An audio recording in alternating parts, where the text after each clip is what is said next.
Now I want to talk about some of the warm season crops, and then I'll finish miscellaneous questions if you have a bunch of stuff that we haven't talked about so far and so forth.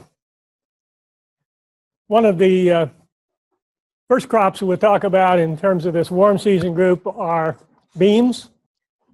Beans do like warmer soil, warmer growing conditions, but they don't grow well through the middle part of our summer. Most of the beans that we grow are what are called bush type beans that tend to produce beans on short plants. And we tend to harvest these while the beans are still tender before the beans have enlarged. Sometimes they're called snap beans because we'll snap them and use them in this tender stage. There are some that are green, some that are yellow. The yellow one's sometimes called wax beans. Most of the newer beans have been selected to produce lots of beans at one time, and so that they're kind of designed for a once-over harvest, which I think is wonderful because you don't have to stoop over to pick them. You just pull up the plant, turn them sideways, and then just reach in there and pull them out, throw them away. Beans will not set well in real hot weather. The blooms tend to shrivel up and fall off. So they're a crop that we have to plant in the spring so that they will mature in the early summer, and or plant them in the late summer so they'll mature in the fall. But we can't get them to set flowers regularly and normally in that, let's say, early to mid-July to early to mid-August time period. Fall is a wonderful time for growing beans, and the most flavorful beans you'll ever grow in Kansas are the ones that you grow in the fall. There are some other types of beans that are called pole beans that produce a much larger plant, and most of these produce a flat-podded bean that have a distinctively different flavor. Well, it still tastes like a bean, but it's a little stronger, more beany flavor. But also the pods tend to have some fiber in the suture of the pod, which usually requires that we do what we call string them, which is to break off the tip and pull that fiber down. This is one called Kentucky Wonder, which is a standard variety of these so-called pole beans. Another warm season crop, sweet corn. Sweet corn differs in several ways. First of all, it differs in the color of kernel. Some is yellow, some are white, some are what are called bicolor, white and yellow kernels together in the same ear. Sweet corn also differs in how long it takes the ear to develop, what's called the days to maturity. And it also differs in sugar level. There are 3 sweetness levels in sweet corn. Ordinary sweet corn differs from field corn by a single genetic trait that's called the sugary gene, which allows the kernels to accumulate more sugar. About 1980, at the University of Illinois, they discovered an additional gene. It's called the shrunken 2 gene that allowed the kernel to develop about twice as much sugar. So it was much sweeter than standard sweet corn. That's the good news. The bad news was that the sweetness tends to disappear, and also the kernels are shrunken and shriveled, which means they're hard to germinate, hard to get them to grow. And the other problem is that the kernel cover, called the seed coat, tends to be thick and tough. Seed companies call that crunchy. You and I would call it tough. About 1990, at the University of Illinois, they discovered a 3rd gene that's called the sugary extender or sugary enhanced gene. And it's sort of somewhere in between. It has sugar levels about halfway in between the two. It has a tender seed coat, and it's much easier to grow.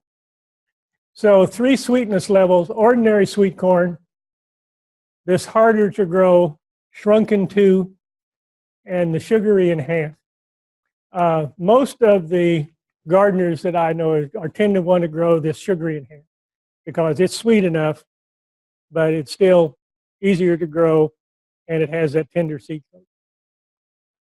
Sweet corn needs to be isolated from field corn and from any other corn so that it does not pollinize at the same time. The reason for that is if sweet corn pollinizes, it's the only vegetable that we have that you see the effect of pollination that same season. And so if you have field corn and sweet corn planted together and they pollinize, you can get some kernels that are not sweet, some kernels that are sweet, okay? Early varieties of sweet corn tend to grow and produce a fairly small plant, a fairly small ear. You really need about a 72 to 75 day corn to get a decent sized corn plant and or a decent sized ear. I'm talking about 7, 8, 9 inch ear of corn. So stay away from real early sweet corn. Otherwise, you get this little bitty short stuff, and the ears get about this long, and then the worm get about that much. And then I mentioned this shrunken 2. This is the kernels of shrunken 2. As you can see, it's really shriveled up and shrunken as compared to ordinary sweet corn and this sugary extended type. One of the problems we have with growing corn is a worm that feeds on the kernels. This comes from a night flying moth that flies into the area and lands on the silks of the corn, laying eggs, and these hatch out into a little worm that crawls down the silk and begins to feed on the kernels at the tip of the ear. These develop in the south, in Texas and Oklahoma, on cotton. And then they come flying in at night with air currents that come in from the south. We have about 7 waves of these that tend to come through in a season. So there will be times that you would have corn that doesn't have any worms in it at all, if you happen to hit the peaks in the valley. There'll be other times when we hit a flight and you have a lot of worms. Most of you know this, that most of the problems we have tend to come from Texas and Oklahoma. So at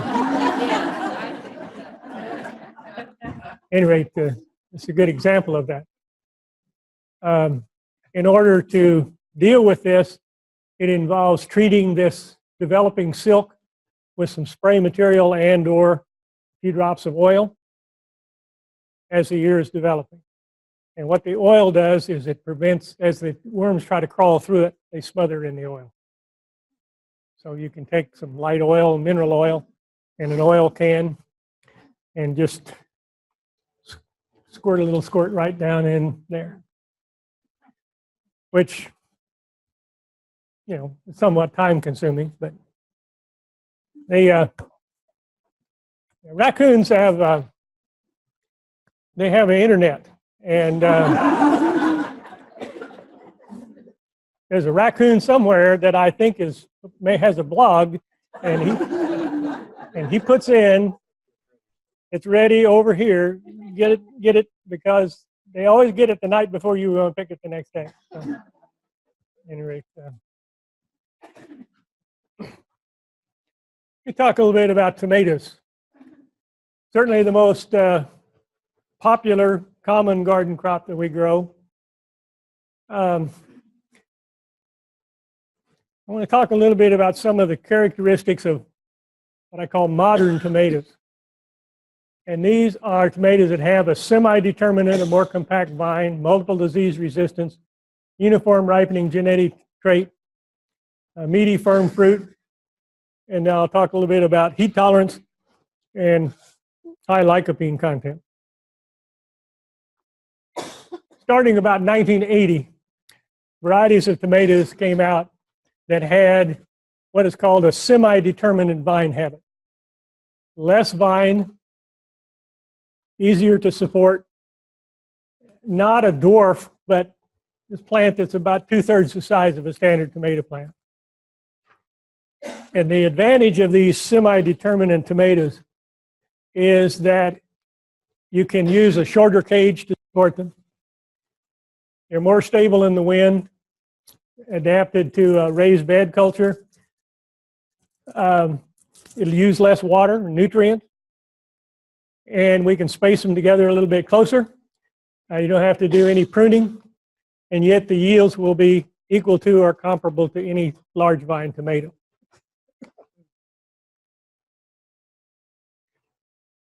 Also, about that same time, the tomatoes started to be developed with what's called a uniform ripening gene. Actually, it's called the uniform green gene.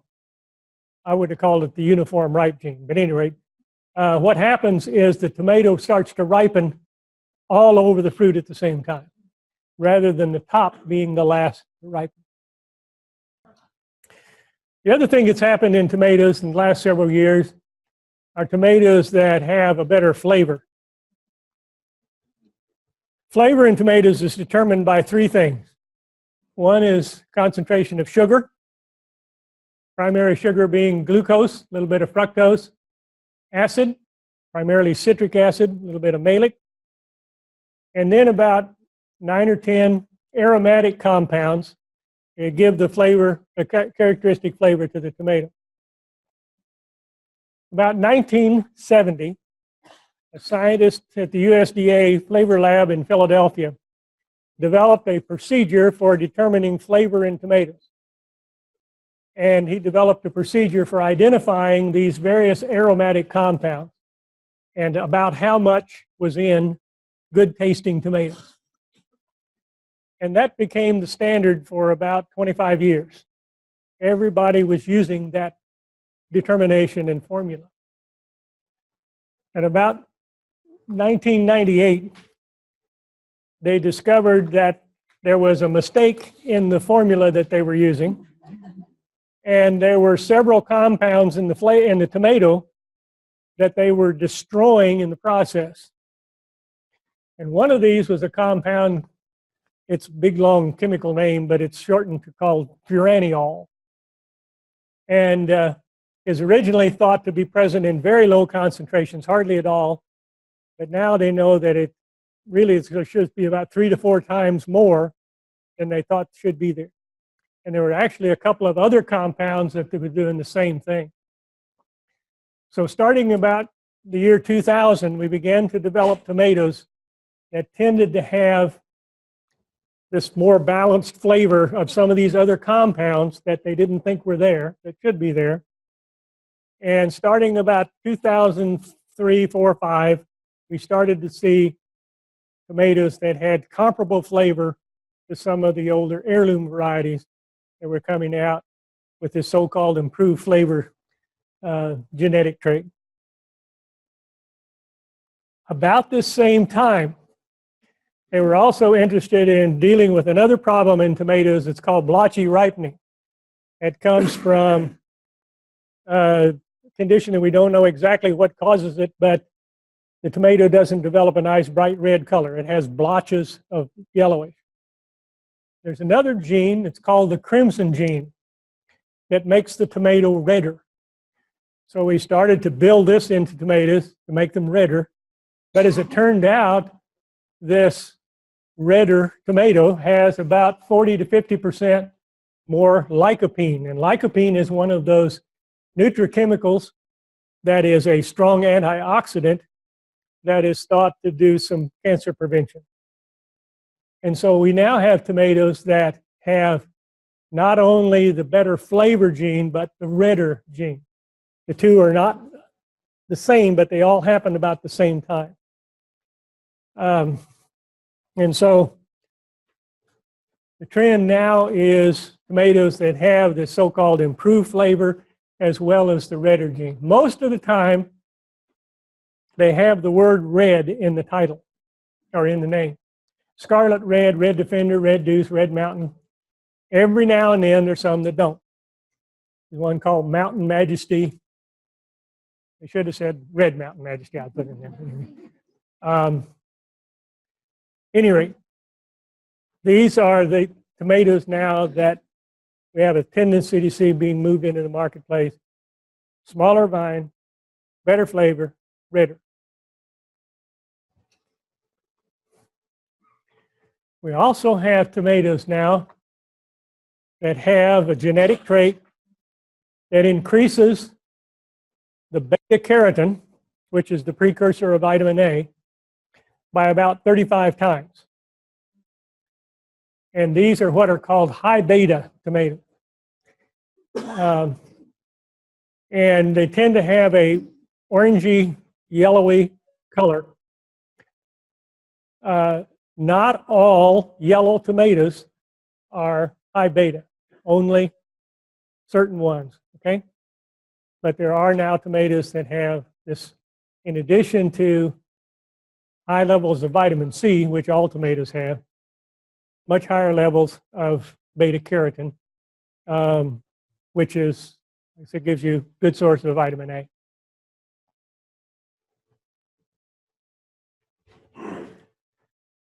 The other thing is that most modern tomatoes tend to have a more fleshy fruit.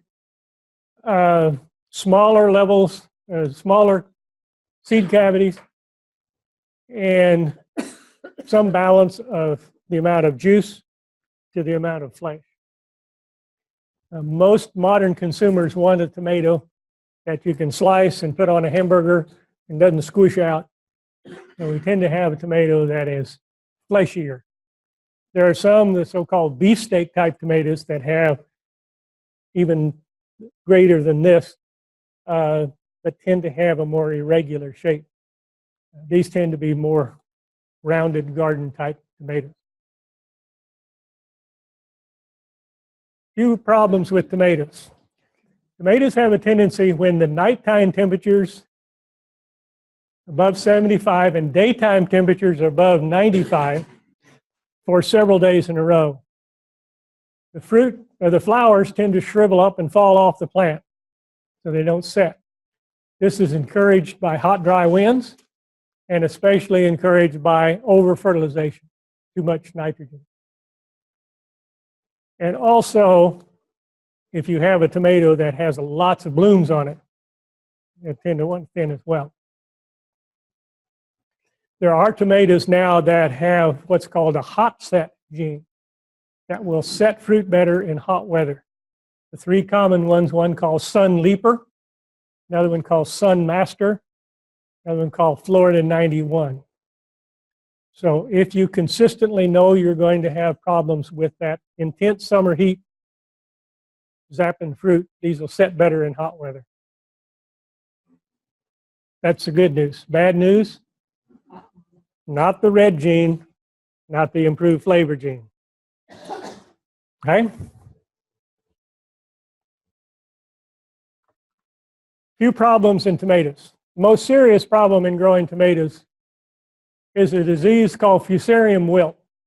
It is a fungus disease present in the soil that enters the root system of the plant, grows and develops within the conducting tissue, plugs up the plumbing of the plant so that it wilts. This tomato has wilt. You cut into the stem, you see this brownish, blackish discoloration instead of kind of greenish white. This will persist in the soil for 10 to 15 years. And if you go back in that same spot, you'll get it every time. Nothing you can do. Well, there is something you can do. There are varieties that are resistant to Fusarium wilt. There are two races or strains of Fusarium. So you need a variety that's resistant to race 1, race 2. Now, after you see the name, you usually have V, F, F, or VF1, 2. Make sure you have 2 Fs or F1, F2. Okay? Resistant to Fusarium wilt. That resistance is very strong. We generally don't have any problems at all with a wilt-resistant tomato, even in soils that have been infested with Fusarium. The other way that you can get away from that is with grafted tomato plants. With grafted plants, they take a strong resistant root system and graft a desirable top onto it.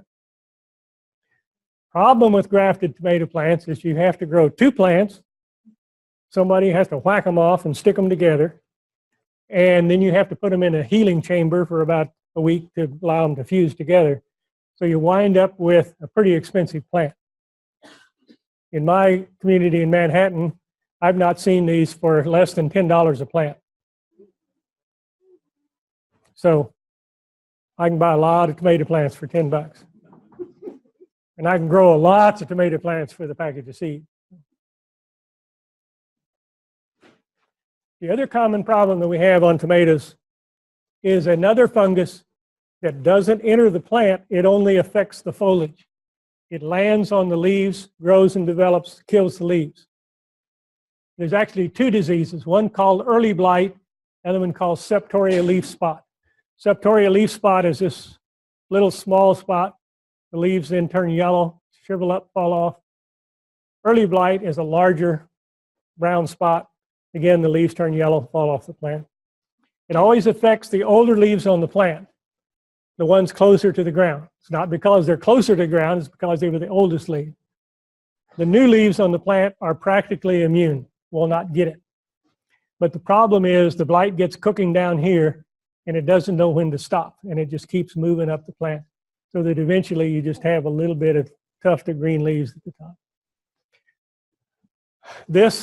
We have some topical fungicides that will control this, but they have to be applied before the disease starts to develop on the leaf. So you can't bring the dead back to life. All you can do is prevent it from spreading. So you have to catch it at the very, very first sign that you see of the disease developing on the very bottom of the outside of the plant. There is a resistance to both early blight and septoria leaf spot, as well as another disease called late spot that has been developed by Cornell University, and it is a variety called Iron Lady. That's the good news. The bad news is it's a terrible tomato. It's fairly small, doesn't grow very well, tastes terrible. It's just not real whippy. But the good news is that Cornell has signed an agreement with North Carolina State University, which has a wonderful breeding program in tomatoes and is developing lots of new varieties. And so I suspect that within 3 to 4 years, we will begin to see some genetic material that will come out in garden tomatoes that will produce pretty well, that has some of this genetic resistance to early blight and late blight. Right now, it just really isn't there. A few other problems. Cracking tends to be a problem in tomatoes. We don't really know. Obviously, one of the things is the fluctuation in water level.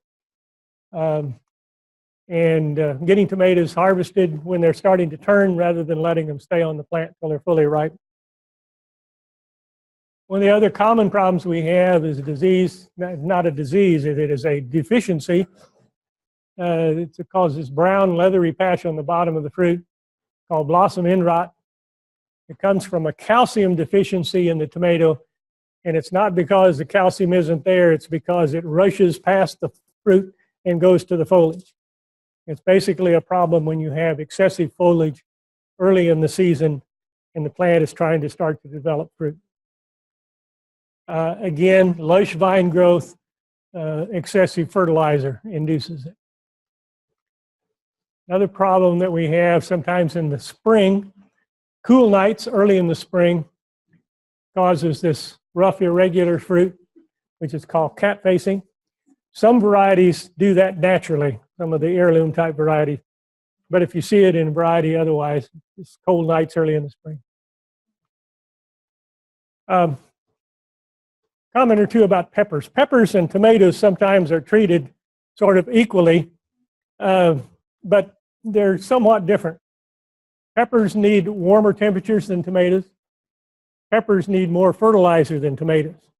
I probably have seen more problems from people trying to fertilize tomatoes too much than not enough. Some of this lush succulent vine, poor flavor, all these kinds of things. But many times I don't see people fertilizing peppers enough. Typically, peppers produce what we call bell peppers or sweet peppers, a fruit that starts out green and turns red. But now we have peppers that will start out green and turn yellow, turn orange. Ones I really like are those that turn purple.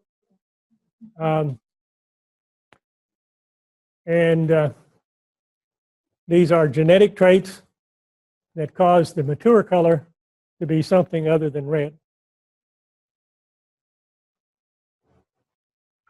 There are some peppers that accumulate an essential oil called capsaicin that is found in peppers that accumulates, and we sense this as hotness in the pepper.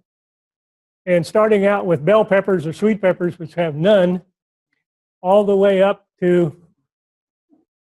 they just set a new world's record 2 years ago with a pepper that was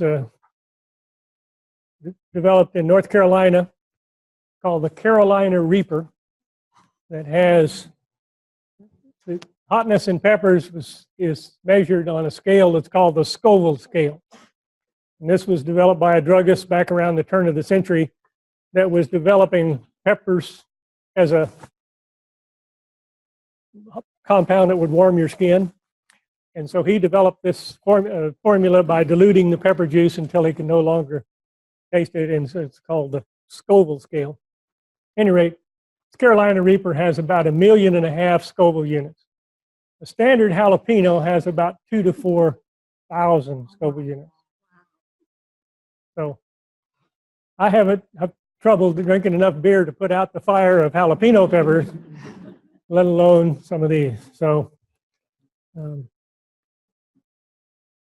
this is a Carolina Reaper. Whatever you do, don't eat one of those. There's certainly a lot more to peppers than absolute hotness. There's lots of subtle flavor compounds and so forth. But for some reason, people are fascinated with this. What's the hottest pepper there is? And most of these are men. You know. Yeah. What's the hottest one? I bet I can eat one. I bet I can eat 3. You know. So there are now a lot of ornamental peppers that have come out. Some of these, all of these are edible, but some of these you may not want to eat. They have kind of a green, not a real desirable flavor. Some of them are hotter than a pistol, some of them aren't. But if you grow some of these, you want to try them, go ahead and sample them. And again, if you want to cook with them and so forth, there's nothing wrong with that because there's nothing toxic or hot about them. The unusual thing about some of these ornamentals is that you can get multiple colors of peppers on the same plant. That'll produce yellow and red and orange and purple and pale yellow, almost white, all on the same plant. How they do that, I don't know. There's no pepper that starts out red. It all has to start green and go to the red color. There are some peppers that start out pale yellow, never go through the green stage. But the red peppers just take longer to develop. The flavor is a little bit more subtle in the red ones, as well as, of course, the color advantage. Another very easy vegetable to grow in this tomato relative family is eggplant. And there are several types of eggplant. There are what are called oriental eggplant, which tend to be more elongated and thinner, and Italian eggplant, which tend to be larger and thicker. And now there's all kinds of everything in between, some that are white and or pale green and or kind of striped. Eggplants make a large plant, get up about so big. I tend to grow them in cages. And they're also a crop that don't grow well in cool weather. It's like peppers, don't plant them too early. But boy, they'll take the heat. They'll grow right on through the summer. And they're still growing, still setting fruit. It's one that you can start in the spring and grow all the way through the season and clear up into the fall.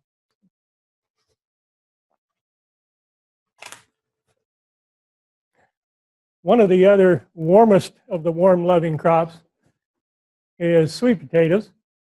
Sweet potatoes are different than an Irish potato in that they are a root, true root of the plant.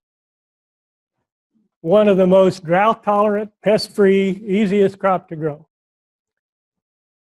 Plant them in the spring, grow them, dig them, that's all there is to it.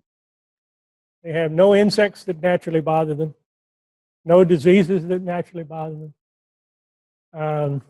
That's all there is to it. These are sweet potato plants. We usually start by setting a plant, what's called a slip. Stick it in the ground and throw up a ridge of soil before you start. It's kind of like the Irish potatoes, but in this case, what you're doing with that ridge of soil is to try to keep the sweet potatoes in that ridge so that they're easier to dig. And anyway, stick the little slip in the plant, in the ridge of soil, give it a cup or so of water, and for about the first week, you'll swear up and down they're dead. You think there's no hope, they just wilt down, they look terrible. And just about the time you think there's no hope, why you go out there and they perk up and they start to grow. And then the next thing you know, they just don't quit. They just grow all over the place and the vines everywhere. And then about this time of year, you remove the vines and dig them up, and this is what you got. Sweet potatoes are a wonderful vegetable. Has significant source of vitamin C, vitamin A, has some protein, all sorts of vitamins and minerals. Most of the sweet potato, an average sweet potato, has about 170 calories. So eat sweet potatoes, good for you, easy to grow. Many people eat sweet potato foliage, not only in the Orient, but in Africa. And they make a wonderful steam green. And, particularly the newer tips of the shoots, not necessarily the old leaves. But what you do is take a sweet potato root and place it in a tray of sand, put down the root, and then put about 4 or 5 inches of sand on top of it. Keep it moist. And the sweet potato will produce slips or shoots that will come up above the sand. And then when they get about this long, pull them up, take them out and plant them. Okay? That's what's called a sweet potato slip. I start about 6 weeks before you want to set them in the garden. And you want to set them in the garden about the middle of May. So back up about 6 weeks from then is when you put the sweet potatoes and cover them with some sand. And of course, water them. Okay?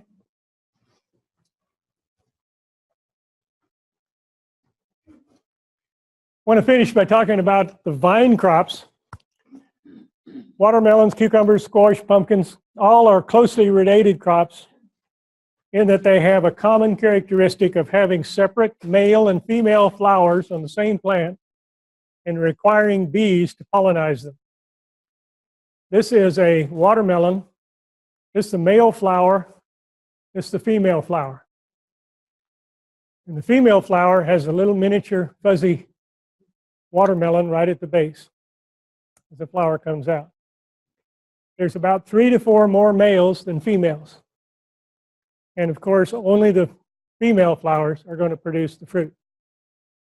And bees are necessary to transfer the pollen from the male to the female flower. These flowers tend to open in the morning, remain open through the morning hours. In the middle afternoon, they close.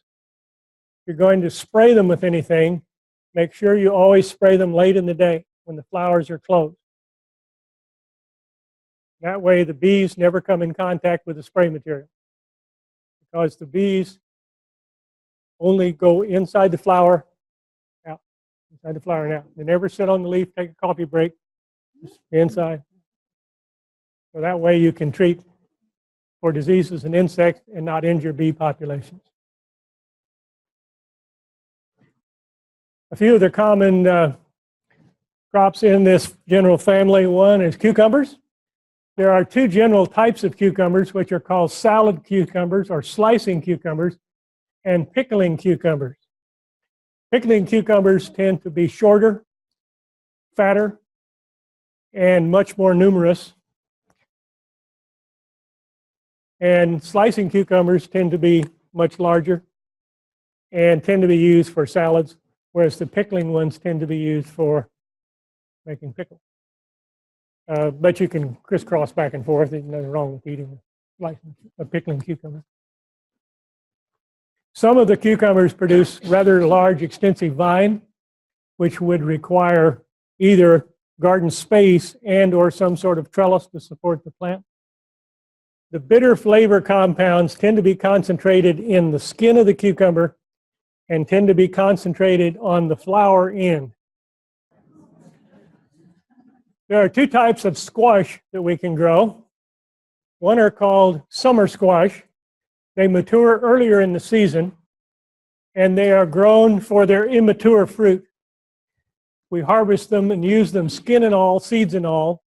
The common ones being zucchini, a yellow squash, either straight neck or crook neck, and this one is called a scallop squash, either a white or a yellow scallop squash. Like I said, these are meant to be used as an immature fruit, seeds and all, skin and all. So we tend to harvest these when the skin is still tender before the seeds develop. There are other types of squashes that we call winter squashes. These usually grow on a sprawling vine, and we harvest these for the mature flesh. So we let them mature, remove the skin, and remove the seeds, and eat them for the flesh. Most common in this case being butternut, acorn or table queen, Hubbard, some decorative types. This is called the Turk's turban. And then there are some types of winter squash that are round and orange in color, and we call these pumpkin. There's really very little difference in terms of pumpkins and squashes other than the ones that are round and orange. And again, there's some of these that most of these are developed for their ornamental purposes. Commercial pumpkin pie filling that you see in the store is not an orange pumpkin. It's sort of a terracotta colored pumpkin. About a third of it is butternut squash. So they use the butternut squash to color it up. But all of these orange things are decorative, not used for making a pumpkin pie. Best pumpkin pie you'll ever have is made with butternut squash. And even better than a squash pie is a sweet potato pie. This is the commercial pumpkin. This is what commercial pumpkin pie filling is made. All the rest of the decorative. I mentioned earlier the common reference that we have for gardening in Kansas is the Kansas Garden Guide. It's distributed through our county extension offices in what's called a cost recovery publication. In other words, it's not free. And can be purchased at your local extension office, and or you can order them online. You can actually read it online if you'd like to. And so if you have someone that's interested in gardening information, like Kansas Garden Guide. Squash bugs come from an adult squash bug that overwinters here.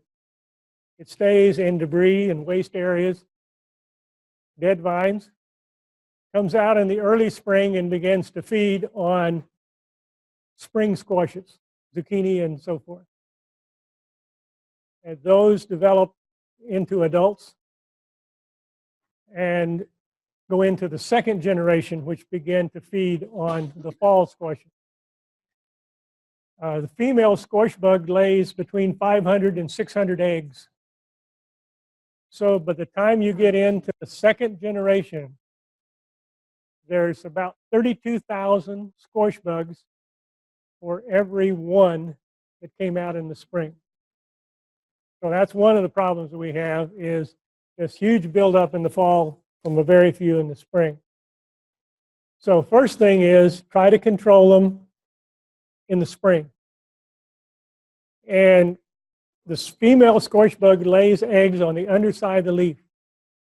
They're laid in clusters, and they are red in color, and they get darker red and almost translucent just before they hatch. Once they hatch, they develop into little bitty squash bugs that crawl down and go right down at the base of the plant after a few days. If you can catch them right after they hatch, they're still up around the egg, and or they're down at the base of the plant. What happens is, as they enlarge, they develop into the adult. And the adult squash bug is a sucking insect. It punctures and sucks juices from the plant. And in the process of sucking juices, it releases a toxin that kills the plant. So, second thing is, in addition to controlling them in the spring, is try to catch them right after they hatch. There's nothing that you can do to kill the eggs, but the little bitty squash bugs are very vulnerable to about anything you spray on them. Any general use insecticide, kill them dead in the doornail. Once they develop into the adult, they develop a hard shell, and there's nothing that will control them. So the adult squash bug is immune to practically any insecticide you try to put on it. So early control them in the first generation. Potato beetles, a little easier. Colorado potato beetles, they are a chewing type insect. And so they will eat foliage. And so you, in this case, can apply something to the foliage that they will consume, and it'll kill them. And again, any of the general use insecticides will pretty good job. Malathion 7, some of those things. Organic, probably something like spinosad. Can't pronounce that word. Spinosad. It's, first of all, don't attempt to grow them in the spring. Grow them in the fall. And the reason for that is they develop better tasting Brussels sprouts in the fall when the weather's cool than the hot. I would start the seed, start your plants about the first week, second week of July, something like that. Set them in the garden late July, early August. And then grow them. And the other thing you can do is, once the plant gets a fairly large stem, top it. And that top it will encourage the sprouts to develop along the stem. Also, there are some earlier maturing Brussels sprout varieties out there. Get a seed catalog and look for the earliest one you can find. I'm drawing a blank right now in terms of some of the varieties, but stay away from some of the older varieties, which are 100 to 110 day. There's some 85, 90 day stuff out there. One of the recommendations that we have historically made with tomatoes is to rotate them to stay away from the Fusarium wilt. Now, with wilt resistance, it becomes a little less critical that you do this long rotation. However, it's always a good idea to rotate, if you can, at least every 2 or 3 years. The other thing is, tomatoes tend to use a fairly high level of nutrient out of a specific zone of soil. And you can deplete nutrient levels if you grow tomatoes in the same spot year after year after year. So I would try to get it into if you can, maybe a 2-year or a 3-year rotation. And it doesn't have to be, move down the street. It could be this table to this table, or this table. So a fairly close rotation, but just so you're not very same spot over and over again. And if you can get into a 2-year, 3-year rotation, that should be fine. Most of the foliage diseases that we have, if you remove the vines and till that area, that will destroy the diseases that will not be carried over till the next year. These leaf blights and so forth. Plowing that under, tilling that under, will pretty well wipe that out. And the new diseases tend to come in from airborne spores that fly into the area rather than coming from stuff that's already here.